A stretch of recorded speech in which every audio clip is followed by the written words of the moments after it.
Hello guys, मैं मीनाक्षी। आज मैं साइकोलॉजी का फर्स्ट चैप्टर आपके लिए लेके आई हूँ। तो मेरी वीडियो प्लीज़ पूरी देखना, क्योंकि एंड में मैं साइकोलॉजी के कुछ जो प्रीवियस ईयर के क्वेश्चन हैं उसमें से भी 8 या 9 10 क्वेश्चन जो भी हैं वो आपको सॉल्व क्वेश्चन आंसर भी दूँगी। तो साइकोलॉजी के पहले तो ये जानना बहुत ज़रूरी है कि साइकोलॉजी है क्या। तो व्हाट इज़ साइकोलॉजी, मनोविज्ञान है क्या है। तो गाइस, सबसे पहले जो मनोविज्ञान शब्द है इसका प्रयोग सबसे पहले जो किया था रुडोल्फ गोयकल ने किया था। तो अगर आपको क्वेश्चन इससे रिलेटेड ये आ सकता है कि मनोविज्ञान शब्द का प्रयोग सबसे पहले किसने किया था, तो आपने ये आंसर देना है, रुडोल्फ गोयकल ने। ओके। उसके बाद जो है साइकोलॉजी है क्या, तो साइकोलॉजी जो है यूनानी लेटिन भाषा के 2 शब्द से बना है, जिसको बोलते हैं साइकी प्लस लोगोस।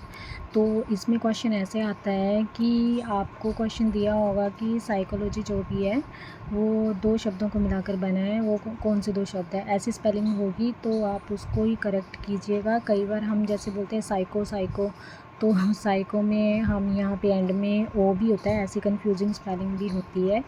लेकिन आप ई होगी जिसके पीछे, उसी को करेक्ट कीजिएगा। कई बार जल्दबाजी में ओ वाले में भी हम सोचते हैं कि साइको प्लस लोगोस ऐसे बना होगा, बट ऐसे नहीं है, साइकी प्लस लोगोस। तो साइकी प्लस लोगोस है, और साइकी का मतलब होता है आत्मा, और लोगोस का मतलब है उसका अध्ययन या उसका ज्ञान। ठीक है। तो चलो आगे इसको अभी जो इसको बोला जाता है, वैसे तो मनोविज्ञान का शाब्दिक अर्थ है कि मन का विज्ञान, लेकिन अब इसे मन का विज्ञान ना कहकर व्यवहार का विज्ञान कहा जाता है।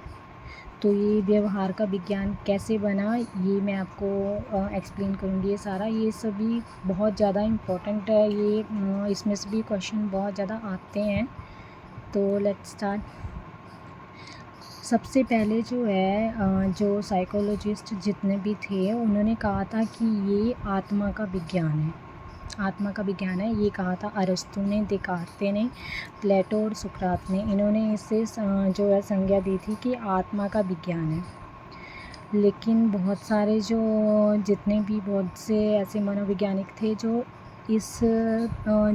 इसके साथ सहमत नहीं थे कि ये आत्मा का विज्ञान नहीं है, क्योंकि आत्मा को तो किसी ने देखा ही नहीं है, तो फिर आत्मा का विज्ञान कैसे हो गया। ये जो चीज़ दिखाई नहीं देती, जिसका कोई अस्तित्व नज़र ही नहीं आता, वो कैसे। तो बहुत सारे जो है मनोवैज्ञानिक, उन्होंने नहीं माना था इसे। उसके बाद जो है इसे डिफ़ाइन किया गया मन का विज्ञान।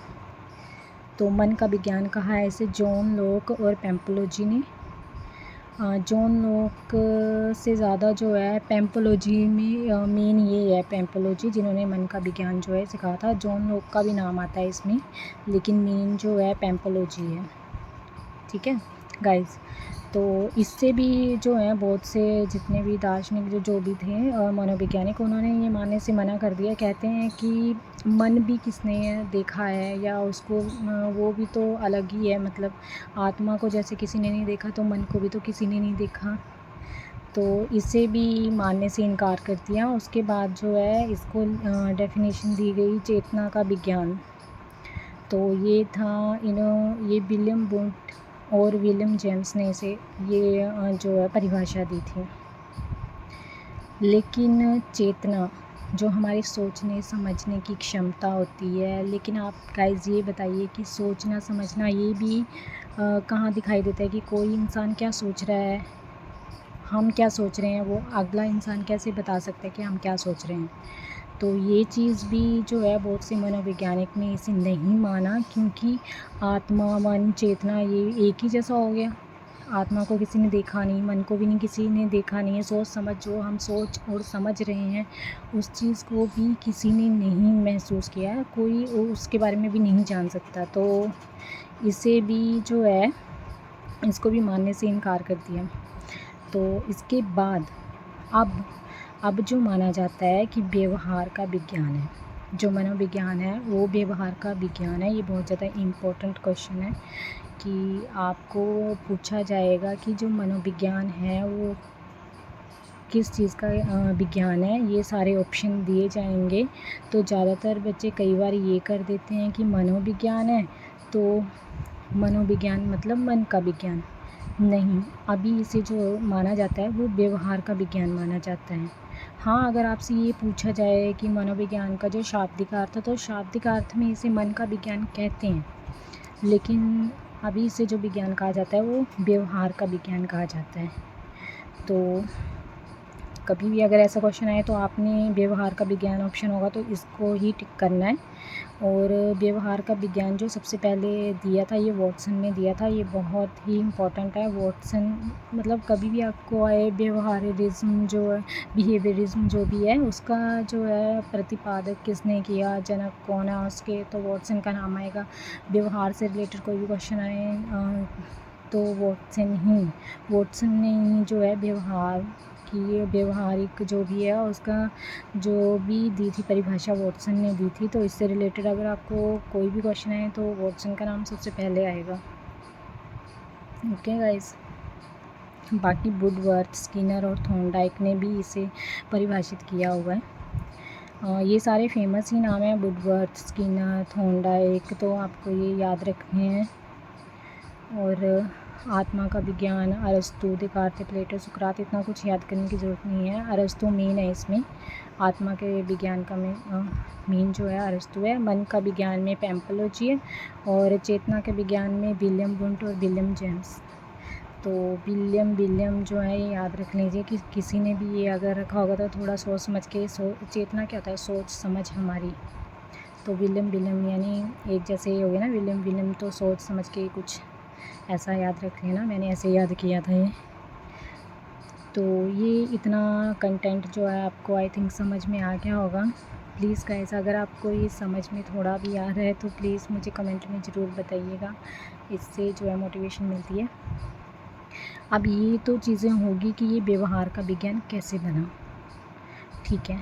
लेकिन अब क्वेश्चन ये आता है कि मनोविज्ञान का जनक कौन है?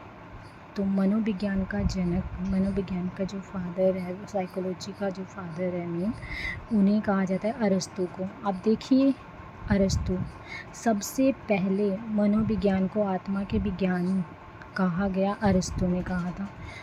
तो अरस्तु ही जो है सबसे पहले वहीं आए, तो मतलब साइकोलॉजी के फादर भी वही हुए। साइकोलॉजी मनोविज्ञान के जनक भी अरस्तु को ही माना जाएगा, क्योंकि सबसे पहले डेफिनेशन उन्होंने ही दी है। तो अरस्तु, अगर आपको क्वेश्चन ये आता है क्वेश्चन कि मनोविज्ञान का जनक कौन है, तो वो होगा अरस्तु। Is that clear? और नेक्स्ट, अगर मन का विज्ञान पैम्पलोजी ने दी थी ये परिभाषा, तो ये याद कर लीजिएगा। और इसके बाद क्वेश्चन ये आता है कि आधुनिक मनोविज्ञान का जनक कौन है। एक तो क्वेश्चन ये हो गया। कंफ्यूज होने की ज़रूरत नहीं है गाइस। यहाँ पे देखिए, मनोविज्ञान का जनक अरस्तु हो गया, क्योंकि सबसे पहले उन्होंने ही डेफिनेशन दी थी, और जो सबसे पहले होगा वही मनोविज्ञान का फादर होगा। ओके गाइस, अब आ रही है बात कि आधुनिक मनोविज्ञान के जनक कौन है। आधुनिक यानी आपकी मॉडर्न साइकोलॉजी के जो फादर हैं उसको किसको कहा जाता है? तो मॉडर्न साइकोलॉजी के फादर जो है वो कहा जाता है जेम्स को, विलियम जेम्स को कहा जाता है। अब विलियम जेम्स जो है ये अच्छी तरह से याद कर लीजिएगा, क्योंकि विलियम जेम्स भी थोड़ा मॉडर्न नेम ही है, मॉडर्न सा ही नेम है कुछ। इसके बाद जो है नेक्स्ट है कि ये तो हो गया, लेकिन साथ में ये भी ज़रूर याद रखिएगा कि अगर पूछा जाए कि मनोविज्ञान शब्द का सबसे पहले प्रयोग किसने किया था, तो वो रुडोल्फ गोइकल ने किया था। ओके, ये मनोविज्ञान शब्द का जो प्रयोग किया था वो रुडोल्फ गोइकल ने सबसे पहले किया था। लेकिन जो मनोविज्ञान के फादर हैं वो अरस्तु हैं, और जो मॉडर्न जो साइकोलॉजी के फादर हैं वो हैं विलियम जेम्स। कंफ्यूज होने की बिल्कुल ज़रूरत नहीं है।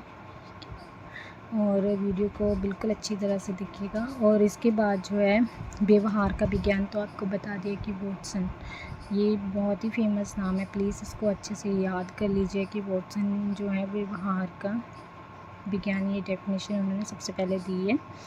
इसके बाद जो है अब देखो मनोविज्ञान के फादर हो गए, आधुनिक मनोविज्ञान के फादर हो गए। क्वेश्चन है कि ये भी आता है कि शिक्षा मनोविज्ञान, शिक्षा मनोविज्ञान, तो शिक्षा मनोविज्ञान के फादर जो हैं वो कहा जाता है थॉर्नडाइक को, थॉर्नडाइक को, ठीक है। शिक्षा मनोविज्ञान आप ऐसे याद रख सकते हैं कि मनोविज्ञान के बारे में जो है बहुत सारी जो वैसे थ्योरीज़ में बहुत सारा जो एक्सप्लेन किया हुआ है, थॉर्नडाइक की थ्योरीज़ में बहुत कुछ देखने को मिलता है। और शिक्षा में बहुत ज़्यादातर इन्हीं का यूज़ बहुत ज़्यादा हुआ है साइकोलॉजी में, थॉर्नडाइक का। तो इस तरीके से याद रख लीजिएगा कि शिक्षा मनोविज्ञान के जनक जो हैं वो थॉर्नडाइक हैं। लेकिन गाइस यहाँ ये भी है कि शिक्षा मनोविज्ञान के जनक तो थॉर्नडाइक हो गए, लेकिन शिक्षा में साइकोलॉजी सब्जेक्ट जो है, मनोविज्ञान जो है होना चाहिए, ये किसने कहा था? तो सबसे पहले ये कहा था रूसो ने। रूसो ने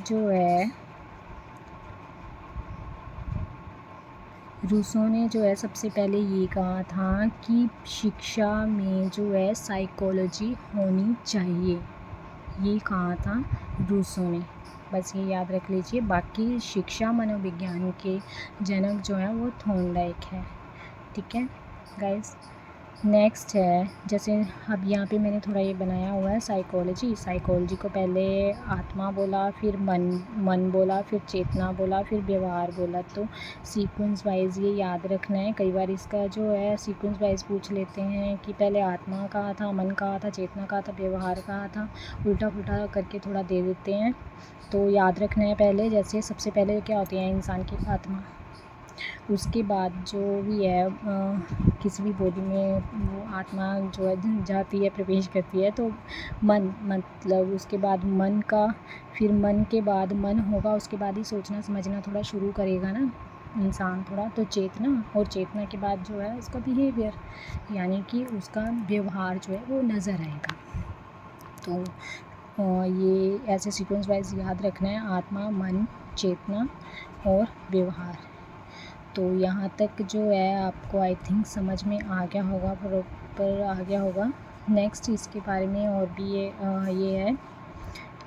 इसके बाद जो है क्वेश्चन ये भी आता है, एक विलियम वुंट जो है ये बहुत ज़्यादा फेमस है नेम है। क्यों फेमस नेम है? क्योंकि इन्होंने प्रथम प्रयोगशाला बनाई थी, मनोविज्ञान की जो प्रथम प्रयोगशाला बनाई है वो विलियम वुंट ने बनाई है, ठीक है। वो बनाई थी 1879 ईस्वी में, जर्मनी में बनाई गई थी, जो लिप्सिंग शहर में बनाई थी। तो ये क्वेश्चन बहुत ज़्यादा इम्पोर्टेंट है कि विलियम वुंट को जो है रियल साइकोलॉजी के फादर कहा जाता है। अब देखो कंफ्यूज होने वाली बात तो है गाइस, मनोविज्ञान के फादर, ठीक है, मनोविज्ञान के फादर अरिस्तु, देन उसके बाद जो है मॉडर्न आया, मॉडर्न मनोविज्ञान आया, उसके जो फादर कहा जाता है विलियम जेम्स को। अब आती है रियल साइकोलॉजी के फादर कहा जाता है विलियम वुंट को। अब रियल का आप ऐसे याद रख लेना कि रियल इसीलिए कहा जाता है इनको क्योंकि इन्होंने प्रथम प्रयोगशाला बनाई है जर्मनी में, लिप्जिंग शहर में। अब पता क्या हुआ था कि मैंने जब एग्ज़ाम दिया था तो क्वेश्चन आ गया था ऐसे कि 1879 में विलियम वुंट ने प्रथम प्रयोगशाला बनाई थी, कौन से शहर में, ठीक है, ऐसे आ गया था क्वेश्चन, कहाँ पे बनाई थी। तो जर्मनी भी दिया था, लिप्जिंग भी दिया था। और फर्स्ट में मैं स्पेशली आपको बता दूं कि मैंने जर्मनी टिक कर दिया था और मेरा रॉन्ग हो गया था। एक्चुअली अगर ऐसे कुछ आता है तो आप देखिए, जर्मनी में तो बहुत सारे शहर होंगे, है ना। मेन जो है वो इसमें है लिप्जिंग शहर में जो है प्रथम प्रयोगशाला बनी है। अब जर्मनी में तो बहुत कुछ आ जाता है, छोटा थोड़ी है जर्मनी अब। लिप्जिंग, तो लिप्जिंग शहर में मेन जो है ये बना हुआ था। अगर कभी भी ये दोनों ऑप्शन आते हैं तो आपने लिप्जिंग को ही टिक करना है। ओके गाइस, तो ये थी साइकोलॉजी की परिभाषा। मान लीजिए साइकोलॉजी की है क्या, वो मैंने थोड़ा एक्सप्लेन किया है। अगर आपको सच में वीडियो सही लगी होगी और समझ में भी आई होगी तो प्लीज़ कमेंट में ज़रूर लिखिएगा और मेरे चैनल को सब्सक्राइब ज़रूर कीजिएगा। मैं साइकोलॉजी के अगले चैप्टर भी आपको समझाने की पूरी जैसे मैंने समझे हैं रियल में, जैसे मैंने कंटेंट समझे हैं बिल्कुल वैसे आपको समझाऊंगी। तो आगे सॉल्व्ड पेपर में ये 2014 के उसमें आया हुआ था। मेरे पास 2012 से लेकर भी हैं सॉल्व्ड पेपर प्रीवियस। तो चलो देखते हैं। अब इसमें है विशेष आवश्यकता वाले बच्चों को शिक्षा प्रदान की जानी चाहिए। जो विशेष आवश्यकता होती है ना, वैसे जो बच्चे होते हैं उनको शिक्षा प्रदान की जानी चाहिए सामान्य बच्चों के साथ विशेष शिक्षण विधियों द्वारा विशेष विद्यालय में, विशेष अध्यापकों द्वारा विशेष विद्यालय में। तो कई बार जो है हम सोचते हैं कि विशेष आवश्यकता वाले बच्चे हैं तो विशेष अध्यापकों द्वारा विशेष विद्यालय में दी जानी चाहिए, लेकिन साइकोलॉजी ऐसा नहीं मानते हैं। उनका मानना ये है कि विशेष आवश्यकता वाले बच्चों को भी शिक्षा जो है सामान्य बच्चों के साथ दी जानी चाहिए। तो इसका करेक्ट आंसर जो है ये होगा। नेक्स्ट है, एक अच्छा शिक्षण संकेंद्रित होता है शिक्षण विधियों पर, जो विषय पढ़ाना है उस पर, छात्रों और उनके व्यवहार पर, या ये सभी। तो आप सभी जानते हैं कि एक अच्छा जो शिक्षण जो है वो संकेंद्रित मतलब इसी के इर्द गिर्द होता है। एक तो शिक्षण विधियाँ भी परफेक्ट होनी चाहिए, अच्छी होनी चाहिए, और जो हमें विषय पढ़ाना है वो भी बहुत ज़रूरी है, और छात्र भी इसमें इन्वॉल्व हों ये भी बहुत ज़रूरी है। उनका बिहेव कैसे होता है, साइकोलॉजी में मेन बिहेव भी होता है ना, तो ये सभी जो हैं इसमें जो है आने चाहिए। संकेंद्रित है शिक्षण, केंद्रित अच्छा जो शिक्षण है वो केंद्रित होता है इन तीनों में। तो ये इसका आंसर जो होगा ये सभी। नेक्स्ट है, साथी समूह से आप क्या समझते हैं। तो साथी समूह से आप क्या समझते हैं, एक व्यवसाय में कार्यरत लोग, जो आप काम करते हैं उसमें जितने भी लोग काम करते हैं वो आपके मित्र या फिर परिवार एवं संबंधी। तो गलती से भी परिवार और संबंधी मत कर देना, क्योंकि परिवार और संबंधी नहीं हो सकते, वो तो रिश्तेदार हो गए ना, जो संबंधी वगैरह हो गए। और फैमिली तो वो आपके साथ है। वो साथी समूह तो वो है जो आपका बाहर जाके जो है समाज में जाकर जो लोग बनते हैं आपके, वो होता है साथी समूह। तो इसमें एक व्यवसाय में कार्यरत लोग हो गए और मित्र हो गए, तो इसमें आएगा ए और बी दोनों।